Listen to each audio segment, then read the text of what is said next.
Statistics show epidemic of car break-ins getting worse in San Francisco. Go. New at 11, the video that makes you ask, what is happening in San Francisco? Now stop. San Francisco used to be a gem of a city for the whole country. People would vacation there. They'd go to plays and shows there. Some of the greatest restaurants right on the ocean.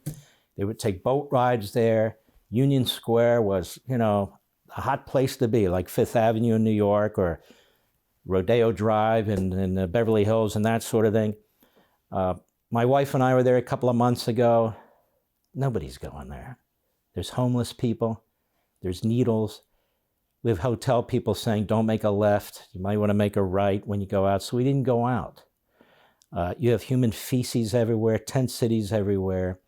This is what you get when the civil society breaks down, when law and order is the enemy, and these radical American Marxist Democrats take over. Again, a prosecutor, Boudin, that name should sound familiar. His mother was a radical of the 60s, a violent radical, is the district attorney there. But even the radical leftists that populate these cities are now abhorred by this.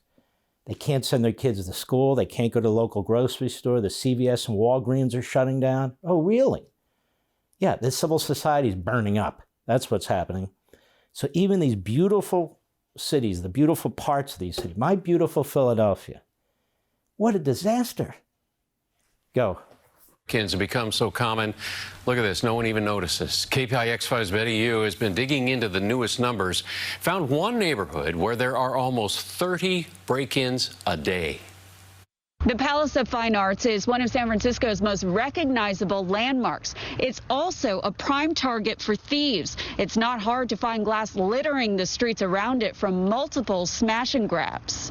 Tourist hotspots are popular places for car burglars. Take this recent smash and grab on Grand Avenue in Chinatown. It went down within feet of bystanders. A driver gets into his car near the bottom of your screen as the thief peers into the victim's car.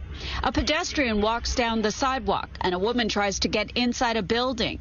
The burglar looks around before stealing 2 bags. The thief then goes back for more, all while people nearby carry on. It's out of control. We have people that are doing this are breaking into cars up in Nob Hill, then they go down to Fisherman's Wharf, then they come out here, then they go to another part of the city, and the police can't chase the cars. It's considered a misdemeanor.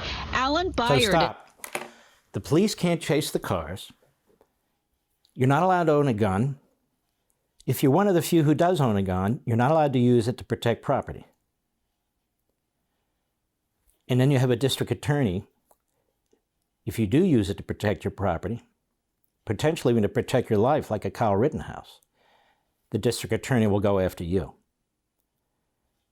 Meanwhile, you're undermining the force numbers of police departments all over the country. So lawlessness, criminality, and you have so-called bail reform, which isn't bail reform. It eliminates bail effectively. All of this is the radical left, all of this, the media, all of this, the Democrat Party, this confluence of these American Marxist forces and agendas, and you see the consequences of it. It's happening in immigration and the border. It's happening with our constitutional system and the courts. It's happening with our financial system. It's happening all over the place because they're trying to bring down the society, and they're succeeding. Go. San Francisco Patrol Special Officer, part of a neighborhood police force authorized in the city charter. He patrols the marina, where he has 172 residential clients. He added 20 just in the last month.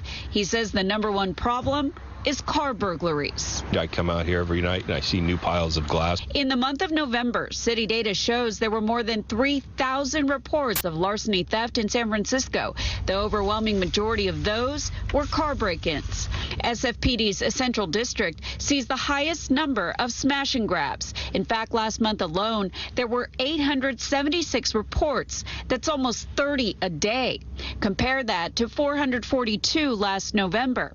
And it's still up from the year before. There were 734 cases pre-pandemic. I've always seen a lot of glass here, so it's no surprise. It's been going on for years, and I've lived here since the 90s, and my car has been broken into. Officer Byard said Idiot. what has increased is perhaps fear and indifference when it comes to getting involved. Yeah, I wonder why. For more, sign up for Levin TV.